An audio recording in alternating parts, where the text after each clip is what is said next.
30년을 바쳤습니다.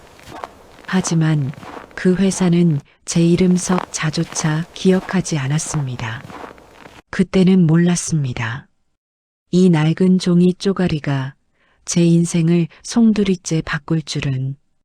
이제 묻고 싶습니다. 진짜 주인은 누구였을까요? 제 이름은 박충식, 올해로 59입니다. 한강 물이 차갑게 얼어붙기 시작한 12월의 새벽 5시. 알람이 울리기 1분 전, 저는 언제나처럼 눈을 떴습니다. 제 몸은 지난 30년간 단 하루도 오차 없이 저를 깨워왔습니다. 차가운 물을 얼굴에 끼얹자 잠이 달아났습니다. 거울 속에는 낯선 남자가 서 있었습니다. 머리숱은 훤해지고 눈 밑에는 검은 그늘이 짙게 깔린 지쳐버린 59의 사내. 옷장에는 색이 바랜 짙은 감색 양복 3벌이 전부입니다. 그중 가장 덜 낡은 것을 골라 입었습니다. 새벽 공기는 칼날처럼 제 뺨을 스쳤습니다. 하지만 오늘 아침의 공기는 유난히 더 차갑게 느껴졌습니다. 마치 제 인생의 마지막 겨울이 시작되는 것 같았습니다. 저에게는 남들은 이해 못할 신념이 하나 있습니다. 아내는 집착이라 불렀고 동료들은 미련함이라 불렀던 것. 저는 그것을 자부심이자 젊은 날의 훈장이라 불렀습니다. 장롱 깊숙한 곳, 아내의 눈을 피해 숨겨둔 낡은 가정용 금고가 있습니다. 비밀번호는 제 입사일. 둔탁한 소리와 함께 문을 열면 그 안에는 누렇게 빛바랜 종이 뭉치들이 잠들어 있습니다. 주권. 바로 제 청춘을 바친 첫 직장, 주식회사 디정밀의 주식이었습니다. 시간은 1990년으로 거슬러 올라갑니다. 제가 30살 팔팔한 박대리로 불리던 시절이었습니다. 회사는 코스닥 상장을 앞두고 있었고 사무실은 용광로처럼 뜨거웠습니다. 그날 최 부장님이 제 어깨를 툭 치며 옥상으로 불렀습니다. 박대리, 이게 그냥 종이 쪼가리로 보이나? 아니야, 이게 우리 미래고. 우리 자부심이야. 우리는 단순한 월급쟁이가 아니야. 이 회사의 주인이라고. 주인. 그 한마디가 제 심장을 뛰게 만들었습니다. 그날부터 저는 월급의 일부를 꼬박꼬박 떼어 우리 회사 주식을 샀습니다. 적금 대신 주식을 산다는 저를 보고 아내는 질색을 했지요. 여보, 또 샀어요? 제발 그 돈으로 적금을 들어요. 그 종이 쪼가리가 밥 먹여줘요? 저는 그저 허허 웃었습니다. 월말마다 주권이 한 장씩 늘어갈 때마다 저는 단순한 월급쟁이가 아니라 회사의 주인이 되어가는 것 같았습니다. IMF 외환위기 때도 이를 악물었습니다. 모두가 주식을 내다 팔 때 저는 끝까지 지켰습니다. 그렇게 30년이 흘렀습니다. 저는 박 대리에서 박 부장이 되었고 금고 속의 주권은 꽤 두툼해졌지요. 하지만 그 두께만큼 제 어깨는 무거워졌고 회사의 활력은 사라져갔습니다. 최근 1, 2년 사이 회사는 눈에 띄게 흔들렸습니다. 탕비실의 고급 원두커피가 값싼 믹스커피로 바뀌었고 엘리베이터는 2대 중 1대만 운행했습니다. 웃음소리가 사라진 사무실에는 동료들의 깊은 한숨소리만 가득했습니다. 그리고 올 것이 왔습니다. 경영난. 그 세 글자는 칼날처럼 날아와 제 목에 꽂혔습니다. 차가운 회의실의 공기가 유난히 무겁게 느껴지던 날이었습니다. 제 맞은편에는 10년 전 제가 신입으로 뽑았던 인사팀장 김 차장이 앉아 있었습니다. 박 부장님, 희망퇴직 신청서입니다. 알고 있네. 언제까지인가? 30년의 세월이, 제 모든 충성이, 제가 지켜왔던 주인의식이 이렇게 간단히 부정당했습니다. 저는 주인이 아니라 가장 먼저 버려져야 할 비용이었습니다. 하지만 진짜 절망은 따로 있었습니다. 퇴직금의 70%를 자사주로 지급한다는 통보였습니다. 경영난으로 바닥까지 떨어진, 이제는 거래 정지까지 걱정해야 하는 그 주식으로 말입니다. 저는 서류에 도장을 찍었습니다. 손이 얼마나 떨렸는지 도장이 뭉개져 번졌습니다. 회의실을 나오는데 다리가 풀려 주저앉을 뻔했습니다. 아무도 제게 수고했다는 말을 건네지 않았습니다. 그날 밤 저는 30년 된 금고를 열었습니다. 누렇게 바랜 주권들과 오늘 새로 받은 하얀 주권 뭉치를 바라보며 쓴 소주를 입에 털어 넣었습니다. 아내는 아무 말 없이 제 어깨를 두드리며 울었습니다. 여보, 당장 내다 팔아요. 저 휴지 조각 꼴도 보기 싫어요. 저는 아내의 손을 잡고 고개를 저었습니다. 안 돼. 이건 내 청춘이야. 내 30년이라고. 이렇게 헐값에 내 청춘을 팔아넘길 수는 없어. 저는 금고 문을 닫았습니다. 제 청춘과 함께 그 안의 모든 것을 봉인했습니다. 그때는 정말 몰랐습니다. 이 배신의 증거이자 처치 곤란한 휴지 조각이 훗날 제 인생을 어떻게 뒤바꿔 놓을지를. 회사에서 나온 첫날 저는 알람을 껐습니다. 30년 만에 처음으로 늦잠을 잔 것입니다. 아침 9시 햇살이 거실 깊숙이 들어와 먼지가 춤추는 것이 보였습니다. 텔레비전에서는 아침 드라마가 시끄럽게 울렸고 아내는 묵묵히 청소기를 돌리고 있었습니다. 그 소음 속에서 저는 완벽한 이방인이었습니다. 첫 일주일은 등산을 했습니다. 둘째 주는 동네 도서관을 갔습니다. 셋째 주가 되자 저는 더 이상 갈 곳이 없었습니다. 통장의 잔고는 매달 숨을 쉬는 것만으로도 줄어들고 있었습니다. 59. 무언가를 새로 시작하기엔 너무 늦었고 이대로 주저앉아 있기엔 너무 이른 나이였습니다. 저는 30년간 입었던 감색 양복 대신 등산용 점퍼를 걸치고 밖으로 나섰습니다. PC방 구석자리에 앉아 구인 사이트를 뒤졌습니다. 경력 무관, 초보 환영이라는 단어는 모두 25 청년들을 위한 말이었습니다. 그때 화면 구석에 작은 글씨가 눈에 띄었습니다. 사업관리 및 보안요원 모집, 주식회사 제이테크, 경비원. 가슴이 철렁했습니다. 30년간 박 부장으로 불리며 수십 명의 직원을 이끌던 제가 이제는 누군가를 위해 문이나 열어주는 경비원이 되어야 하는 걸까요? 씁쓸했지만 선택의 여지가 없었습니다. 다음 날 저는 남은 양복 중 가장 깨끗한 것을 입고 면접을 보러 갔습니다. 제이테크는 강남의 화려한 빌딩 숲에서 몇 골목 비켜난 10층짜리 수수한 건물이었습니다. 면접관인 관리소장은 제 이력서를 보더니 고개를 갸웃했습니다. 박충식 씨, 이력이 너무 좋으신데 디정밀 부장까지 하신 분이 왜 이런 일을. 괜찮으시겠어요? 시켜만 주십시오. 뭐든 열심히 하겠습니다. 그렇게 제 두 번째 직장 생활이 시작되었습니다. 제복은 몸에 맞지 않아 헐렁했고 경비라고 적힌 모자는 어색하기 짝이 없었습니다. 하지만 정말 저를 힘들게 한 것은 12시간의 고된 근무가 아니었습니다. 바로 갑질이었습니다.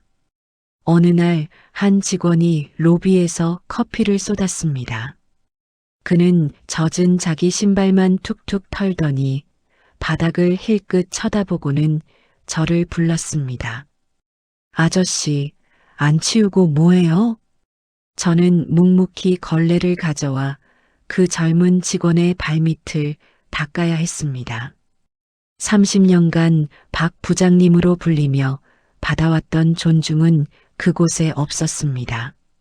저는 박충식이 아니라 그저 아저씨, 경비였습니다. 그러던 어느 비 오는 날이었습니다.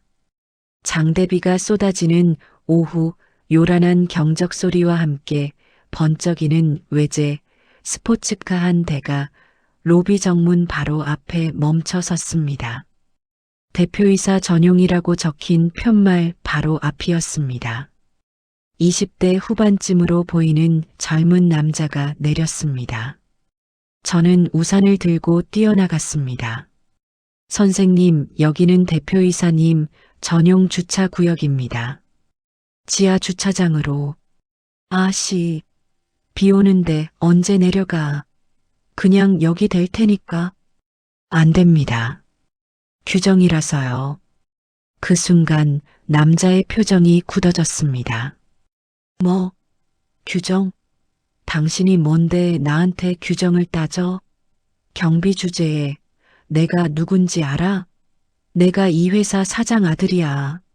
잘리고 싶어? 그가 제 가슴팍을 손가락으로 툭툭 쳤습니다. 빗물이 제 눈으로 흘러 들어갔습니다. 59세의 나이에 아들뻘도 안 되는 젊은이에게 멱살이라도 잡힐 듯한 모욕감을 견뎌야 했습니다. 자네가 누군데? 낮고 힘있는 목소리가 빗소리를 뚫고 울렸습니다. 로비 입구에 환갑이 넘어 보이는 한 노신사가 서 있었습니다. 그는 우산도 쓰지 않은 채 쏟아지는 비를 맞으며 우리를 똑바로 쳐다보고 있었습니다. 이 회사의 창업주 최 회장이었습니다. 아, 아버지, 아니 회장님, 이건 시끄럽다. 자네가 내 아들이면 이분께 더 정중해야 하는 것 아닌가? 최 회장은 아들을 매섭게 노려봤습니다. 이분은 비를 맞으면서도 자기 자리를 지키고 있는데 자네는 그 비를 피하려고 규정을 어기고 있어. 누가 진짜 주인이고 누가 가짜인지 모르겠나? 당장 이분께 사과드려. 젊은 남자는 분을 이기지 못하는 표정으로 제게 마지못해 중얼거렸습니다. 죄송하게 됐습니다. 그는 차를 몰아 거칠게 지하로 내려갔습니다. 폭풍이 지나간 듯 했습니다. 저는 멍하니 서 있었습니다. 그때 최 회장이 제게로 천천히 다가왔습니다. 그는 제게 고개를 숙였습니다. 고생이 많으십니다, 선생님. 아닙니다, 회장님. 아닙니다. 우리 직원들 때문에, 그리고 제 아들 녀석 때문에 정말 미안합니다. 제가 교육을 잘못 시켰습니다. 저는 숨이 멎는 것 같았습니다. 미안합니다. 30년을 헌신한 회사에서 배신당하고 쫓겨났던 제게 이 회사의 회장이 저 같은 경비원에게 진심으로 사과를 하고 있었습니다. 그의 눈은 진심이었습니다. 그 순간 제 가슴 속에서 무언가 뜨거운 것이 울컥 차올랐습니다. 회장님, 회장님은 어떻게 이 회사를 일으키셨습니까? 최 회장은 잠시 먼 하늘을 바라보았습니다. 35년 전 저도 선생님처럼 공장 야간 경비원이었습니다. 월급 3만 원 받으며 밤새 기계를 지켰지요. 사장님이 어느 날 제게 물었습니다. 자네는 왜 이렇게 성실한가? 저는 대답했습니다. 제가 이 공장의 주인이라 생각합니다. 그 사장님이 제게 이 회사를 물려주셨습니다. 그는 제 어깨를 가만히 두드렸습니다. 선생님도 주인입니다.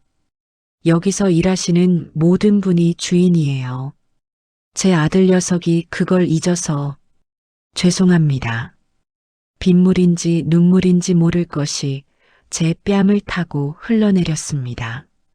이 사람이라면, 이런 인품을 가진 리더라면, 저는 제 낡은 디정밀 주식이 떠올랐습니다. 충성은 배신당했지만 어쩌면 저는 이곳에서 새로운 무언가를 발견할지도 모르겠습니다. 최 회장님께 인사를 받은 그날 밤, 저는 잠을 이루지 못했습니다. 59년 인생에 누군가에게 그렇게 정중한 사과를 받아본 것은 처음이었습니다. 30년간 박 부장으로 일하며 수없이 고개를 숙였지만 그건 업무였지 존중이 아니었습니다. 다음 날 저는 다시 헐렁한 경비원 제복을 입었습니다. 바뀐 것은 아무것도 없었습니다. 젊은 직원들은 여전히 제게 차키를 던지듯 맡겼고 로비 바닥에는 누군가 흘린 커피 자국이 얼룩져 있었습니다. 하지만 이상하게도 어제처럼 비참하거나 억울하지 않았습니다. 이것도 내 업보겠지라며 세상을 탓하던 마음이 사라졌습니다. 대신 이런 훌륭한 분이 이끄는 회사라면 내가 이 자리에서 꾸준히 일을 하는 것도 의미가 있다는 생각이 들었습니다. 그렇게 계절이 한번 바뀌었습니다. 쌀쌀했던 바람이 훈훈해지고 사람들의 옷차림이 가벼워질 무렵이었습니다. 어느 날 밤늦게 지하 주차장에서 경비 순찰을 돌던 중이었습니다. 회의실 불이 켜져 있는 게 보였습니다. 창문 너머로 최 이사회장 아들과 낯선 외국인 2명이 영어로 뭔가 격하게 대화하는 모습이 보였습니다. 저는 별 생각 없이 지나쳤습니다. 며칠 뒤 새벽 청소를 하다가 파쇄기 옆 쓰레기통에서 찢어진 영수증 조각을 발견했습니다. 스위스 K 컨설팅이라는 이름과 30억이라는 숫자 일부가 보였습니다. 이상했지만 저는 그저 쓰레기통을 비웠습니다. 그날 저녁 저는 경비원 월급을 쪼개 아내와 작은 외식을 하고 집으로 돌아왔습니다. 아내는 과일을 깎고 저는 습관처럼 구시 뉴스를 켰습니다. 그때 저는 제 눈과 귀를 의심하게 되었습니다. 속보입니다.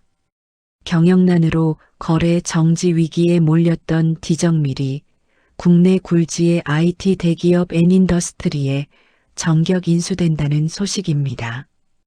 제 손에 들려있던 리모컨이 바닥으로 떨어졌습니다. 디정밀, 인수합병, 앵커의 목소리가 흥분으로 떨리고 있었습니다. N인더스트리는 디정밀의 오래된 기술력을 높이 자사의 AI 및 로봇 산업에 전면 적용할 것이라 밝혔습니다. 이 소식에 주식시장은 즉각 반응했습니다. 아니, 이미 반응하고 있었습니다. 300원대까지 폭락했던 심장이 쿵쾅거리기 시작했습니다. 저는 떨리는 손으로 서재방으로 달려갔습니다. 30년간 봉인해 두었던 그 낡은 금고, 먼지 쌓인 주권 뭉치를 꺼내 들고 거실로 나왔습니다. 아내도 숟가락을 든 채 멍하니 저를 바라보고 있었습니다. 저는 덜덜 떨리는 손으로 스마트폰의 주식 앱을 켰습니다. 디정밀, 그 이름 옆에는 믿을 수 없는 숫자가 찍혀 있었습니다. 상한가, 그것도 모자라 연속 상한가 예약이라는 붉은 글씨가 번쩍이고 있었습니다. 300원이던 주식이 3,000원, 3만 원이 되어 날아가고 있었습니다. 제가 30년간 모으고 퇴직금으로 받았던 그 모든 주식, 그 휴지 조각이, 제 젊은 날의 훈장이 단 하룻밤 사이에 수십억 원의 현금 뭉치가 되어 돌아온 것입니다. 아내의 손에서 숟가락이 떨어지는 소리가 났습니다. 이게 다 얼마야? 여보. 아내는 울고 있었습니다. 저는 그저 멍하니 화면만 바라봤습니다. 기쁘지 않았습니다. 통쾌하지도 않았습니다. 그저 허무했습니다. 수십억? 제 30년 충성의 대가가 이렇게 아이러니하게 돌아온단 말인가. 다음 날 저는 평소와 똑같이 새벽 5시에 일어났습니다. 알람을 끄고 헐렁한 경비원 제복을 입었습니다. 아내는 제정신이냐며 제 팔을 붙잡았습니다. 여보, 어딜 가요? 당장 사표 써요. 우리 이제 이런 일 안 해도 되잖아요. 아니야. 나 출근해야 해. 저는 아내를 뒤로하고 집을 나섰습니다. 서서 출근하는 직원들에게 고개를 숙였습니다. 어제와 똑같은 풍경이었습니다. 하지만 제 눈에는 모든 것이 다르게 보였습니다. 저는 언제든 이곳을 떠날 수 있었습니다. 당장 저 오만한 아들의 얼굴에 사직서를 던지고 근심 없이 편하게 살 수도 있겠지요. 없었던 돈. 저는 그 돈을 없었던 돈이라고 생각하기로 했습니다. 저의 30년간 충성을 배신했던 회사에서 온 돈입니다. 그 돈으로 호의호식하고 싶지 않았습니다. 하지만 그 돈을 썩힐 수도 없었습니다. 그때 제 시선이 한 곳에 머물렀습니다. 로비 한쪽에 걸린 제이테크의 사온, 정직, 신뢰, 그리고 사람. 저는 디정밀이라는 회사를 믿었던 것이 아니었습니다. 저는 그저 사람을 믿고 싶었던 겁니다. 최 회장님 같은 진짜 어른을 믿고 싶었던 겁니다. 결심이 섰습니다. 그 없었던 돈이 가야 할 곳을 찾았습니다. 배신으로 얻은 돈을 신뢰할 수 있는 곳에 쓰기로 했습니다. 제이테크를 위해서 그날부터였습니다. 저는 휴게실 구석, 아무도 보지 않는 곳에서 제 낡은 스마트폰을 열었습니다. 디정밀의 폭등한 주식을 분할 매도하기 시작했습니다. 그리고 그 돈으로 제이테크의 주식을 매수했습니다. 한 달, 2달. 저는 제 전 재산을 제이테크에 쏟아부었습니다. 제 이름 박충식. 그 이름이 주주명부의 맨 아래에서부터 서서히 올라오기 시작했습니다. 5%, 10%, 마침내 15%, 경영진 25%과 2대 주주인 은행 20%에 이은 이 회사의 3대 주주가 되는 순간이었습니다. 하지만 이 사실을 아는 사람은 저 자신뿐이었습니다. 저는 여전히 정문 로비에서 커피를 쏟은 바닥을 닦고 있었습니다. 그러던 어느 날 회사 전체가 술렁이기 시작했습니다. 엘리베이터에 공지문이 붙었습니다. 최 회장님 은퇴 및 신임 CEO 취임. 가슴이 철렁했습니다. 신임 CEO의 이름은 최민준. 바로 얼마 전 제게 경비 주제에 라고 소리쳤던 최 회장님의 아들이었습니다. 그가 취임한 첫날 회사의 공기가 바뀌었습니다. 최 회장님이 그토록 강조하던 존중이라는 단어는 사라졌습니다. 로비에는 성과와 효율이라는 낯선 단어들이 붙기 시작했습니다. 저는 우리 회사를 젊은 회사로 만들겠습니다.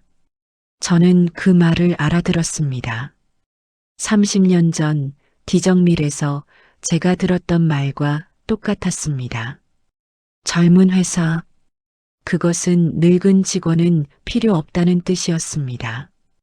구조조정의 다른 이름이었습니다. 저는 15%의 주주가 되었습니다.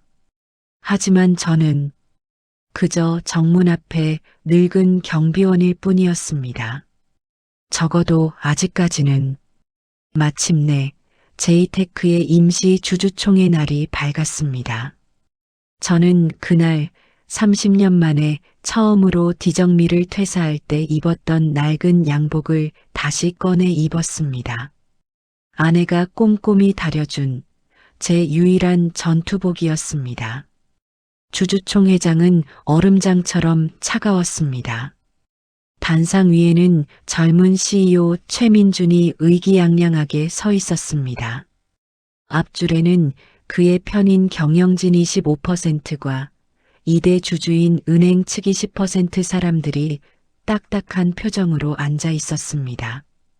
저는 소액 주주들이 웅성거리는 맨 뒷자리에 조용히 자리했습니다.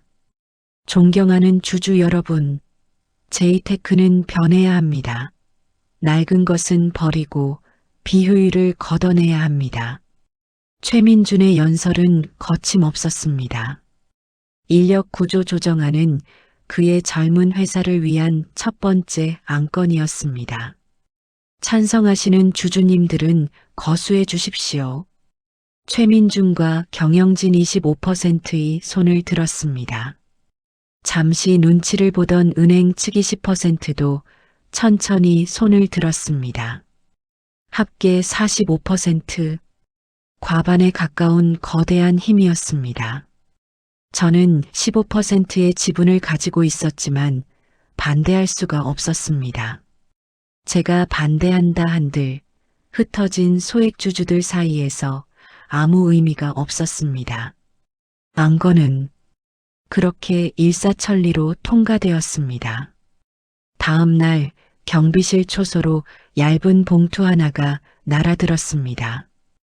해고 통지서, 제 이름 박충식. 그 석자가 선명했습니다. 30년 전 디정밀에서 겪었던 그 절망이 지독한 대자비처럼 저를 덮쳤습니다. 그렇게 저는 두 번째 직장에서 또다시 비용이 되어 쫓겨났습니다. 집으로 돌아온 저는 며칠간 멍하니 천장만 바라봤습니다. 아내는 조용히 제 곁에 앉았습니다. 여보, 당신이 옳은 일하는 거 알아요. 제가 믿어요. 아내의 그 한마디가 저를 다시 일으켜 세웠습니다. 저는 자리에서 일어났습니다. 저는 해고된 경비원이었지만 동시에 15%의 지분을 가진 3대 주주였습니다. 저는 주주 권리를 행사하기로 했습니다. 경영난으로 인한 해고, 그렇다면 회계장부를 봅시다. 며칠 후 저는 변호사를 대동하고 제이테크의 회의실에 앉아 회계장부를 열람했습니다. 저는 더 이상 경비원이 아닌 주주 박충식의 자격이었습니다. 재무제표는 깨끗해 보였습니다. 하지만 30년을 박 부장으로 살았던 제 눈을 속일 수는 없었습니다. 이 스위스 K-컨설팅 비용 30억. 이게 뭡니까? 회계팀장은 땀을 뻘뻘 흘리며 신규 사업을 위한 정당한 컨설팅 비용이라고 둘러댔습니다. 스위스. 그 단어가 제 머릿속에 박혔습니다. 경비원으로 일하던 시절 밤늦게 최민준을 찾아오던 낯선 외국계 사람들, 그리고 파쇄기 옆에서 발견했던 영수증 조각이 떠올랐습니다. 저는 그 유령 컨설팅 회사의 주소를 추적했습니다. 오래 걸리지 않았습니다. 스위스의 한 우체통 사서함, 그리고 그 회사의 대표는 최민준의 대학 동창이었습니다. 무기가 손에 들어왔습니다. 횡령. 그는 회사를 살리기 위해 직원을 자른 게 아니었습니다. 자신의 비자금을 마련하기 위해 그 비용을 충당하려고 멀쩡한 직원들을 거리로 내쫓은 것입니다. 그때부터 저는 소액주주들을 일일이 찾아다니기 시작했습니다. 해고 통보를 받은 직원들, 부당함을 느낀 주주들. 저는 그들에게 제 이야기를 했습니다. 그리고 위임장을 받았습니다. 1%, 2% 그리고 마침내 11%. 저는 비서실에 전화를 걸었습니다. 3대 주주 박충식입니다. 최민준 대표의 개인 면담을 요청합니다. 다음 날 약속된 장소. 저는 30년 된 제 낡은 양복을 입고 앉아 있었습니다. 최민준은 값비싼 정장 차림으로 10분이나 늦게 나타났습니다. 그는 제 얼굴을 보더니 잠시 고개를 갸웃거렸습니다. 박충식. 박충식. 이름이 낯익다 했는데 역시나 경비 아저씨였군요. 경비원 복장으로 오실 줄 알았는데. 용건이 뭡니까? 박 선생님? 그는 저를 주주가 아닌 해고된 늙은이로 취급하며 비아냥거렸습니다. 저는 낡은 서류 가방을 열고 첫 번째 카드를 꺼냈습니다. 해고된 직원들, 전원 복직시켜 주십시오. 최민준이 코웃음을 쳤습니다. 박 선생님, 주주총회는 끝났습니다. 어르신이 15% 지분을 가졌다고 해도 여긴 제 회사입니다. 알겠습니다. 저는 고개를 끄덕이며 두 번째 카드를 꺼냈습니다. 제 15%로는 부족하겠지요. 하지만 여기 저를 믿어주신 다른 주주님들의 위임장 11%가 더 있습니다. 총 26%입니다. 최민준의 얼굴이 굳어졌습니다. 26%. 소액 주주들을 모으셨다? 그래서요? 이미 통과된 안건을 어쩌시려고.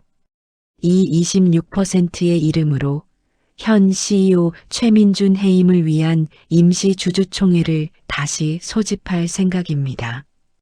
최민준의 눈이 커졌지만 그는 애써 태연한 척했습니다. 무슨 근거로? 감히. 근거라. 저는 조용히 세 번째 카드를 꺼냈습니다. 노란색 서류 봉투였습니다. 저는 그것을 그가 앉은 상석으로 밀었습니다. 근거는 이 30억짜리 스위스 컨설팅 영수증입니다. 최민준의 호흡이 멎었습니다. 그가 떨리는 손으로 봉투를 열었습니다. 안에는 K-컨설팅의 이체 내역서와 스위스 우체통 사진이 들어 있었습니다. 당신이 이걸 어떻게 해? 저는 그를 똑바로 쳐다보며 제 마지막 요구를 말했습니다. 이 서류의 사본이 2대 주주인 은행과 언론사로 가길 원치 않으신다면 내일 당장 경영상의 판단 착오를 인정하고 해고된 직원들을 전원 복직시키십시오. 물론 그 30억도 조용히 회사에 반환하셔야 할 겁니다.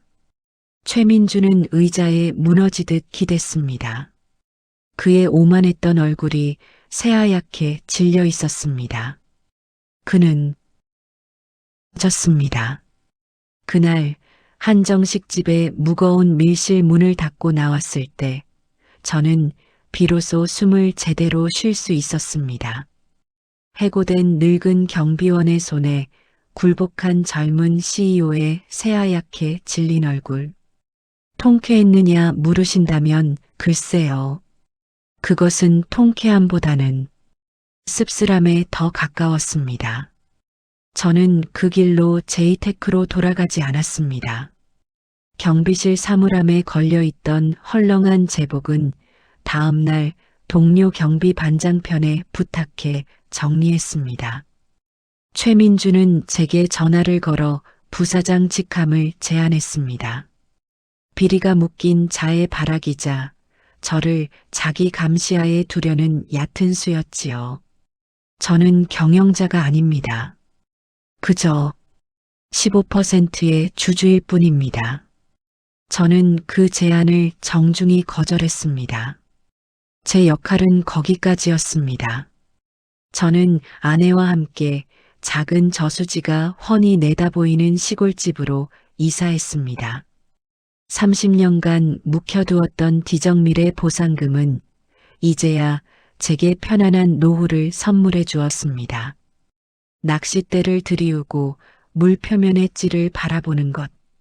그것이 저의 새로운 일상이 되었습니다. 물론 그 평화는 처음부터 오지 않았습니다. 최민주는 독이 오른 뱀처럼 처음에는 저를 원망했을 겁니다. 그는 자신의 목줄이 해고된 경비원의 손에 들려 있다는 공포와 치욕 속에서 마지못해 제 요구를 따랐습니다. 제가 떠난 지 일주일 뒤 경영상의 판단 착오라는 구차한 제목의 공고문이 붙었고 해고되었던 직원들이 하나둘 복귀했다는 소식을 들었습니다. 첫 세 개월간 주가는 오히려 바닥을 쳤습니다. 오락가락 경영. 시장의 평가는 냉혹했습니다. 그도 그럴 것이 그 오만한 젊은이가 억지로 직원 존중 캠페인 팻말을 들고 아침마다 로비에 서서 직원들에게 90도로 인사를 하는 모습은 코미디에 가까웠을 겁니다. 복귀한 늙은 부장들은 그를 불신했고 젊은 직원들은 그런 그를 비웃었습니다. 최민주는 매일 밤 제 낡은 서류 가방을 떠올리며 분노로 잠을 설쳤을 겁니다. 그는 존중을 연기하고 있었습니다. 변화는 6개월째부터 나타났습니다. 어쩔 수 없이 시작한 강요된 존중이었습니다. 최민주는 해고하려 했던 늙은 부장들을 울며 겨자 먹기로 신제품 개발 TF의 멘토로 임명했습니다. 그런데 이상한 일이 벌어졌습니다. 마지못해 시작한 존중이었지만 그 연기가 반복되자 점차 현실이 되기 시작했습니다. 늙은 부장들은 수십 년의 경험으로 아무도 풀지 못했던 기술적 난제를 해결해냈습니다. 선생님이라 불리기 시작한 경비원들은 방문객에게 먼저 다가가 미소를 짓기 시작했습니다. 그가 횡령하려던 30억의 예산은 직원들의 복지와 연구개발비로 고스란히 투입되었습니다. 갑질이 사라진 회사는 삐걱대던 기계에 기름칠을 한 것처럼 놀라운 속도로 시너지를 내기 시작했습니다. 최민주는 매일 밤 재무제표를 보며 믿을 수 없었을 겁니다. 사람을 비용으로 취급하고 30억을 빼돌리려 할 때 바닥을 치던 주가가 사람을 존중하고 그 돈을 회사에 쏟아부으니 하늘 높은 줄 모르고 치솟기 시작했습니다.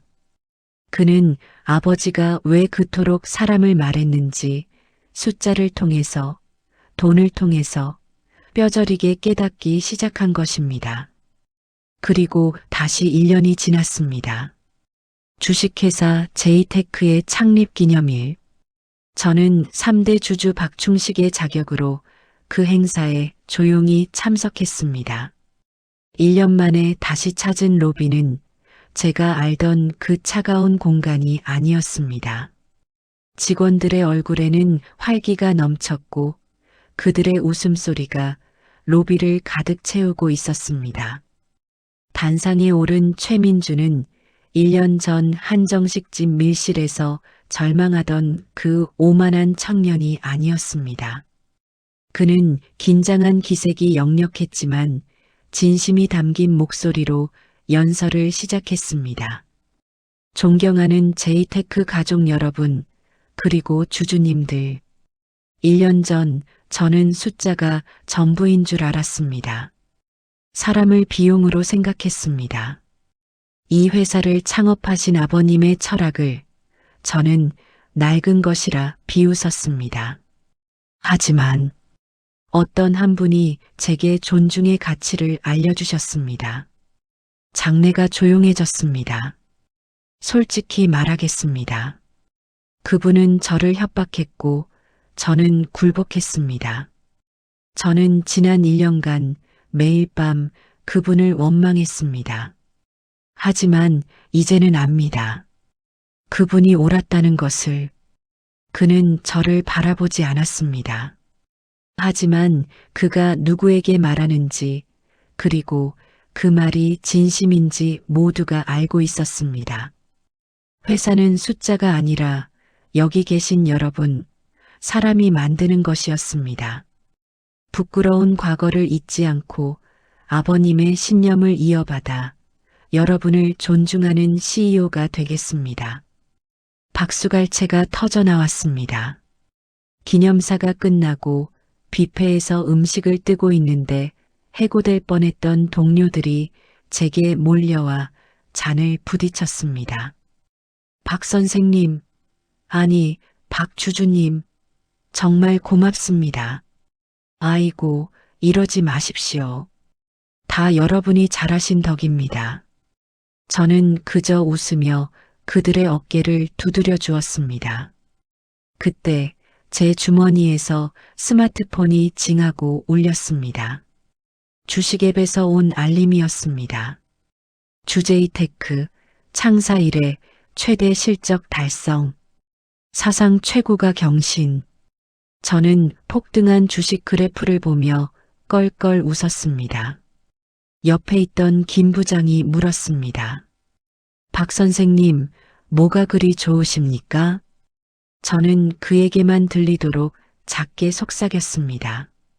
나야말로 고맙습니다, 여러분. 여러분 덕분에 제 노후가 아주 든든해졌습니다. 회사를 잘 지켜주십시오. 저는 돈이 아니라 제 신념을 지켰습니다. 그리고 그 신념은 제게 수십 배의 수익으로 돌아왔습니다.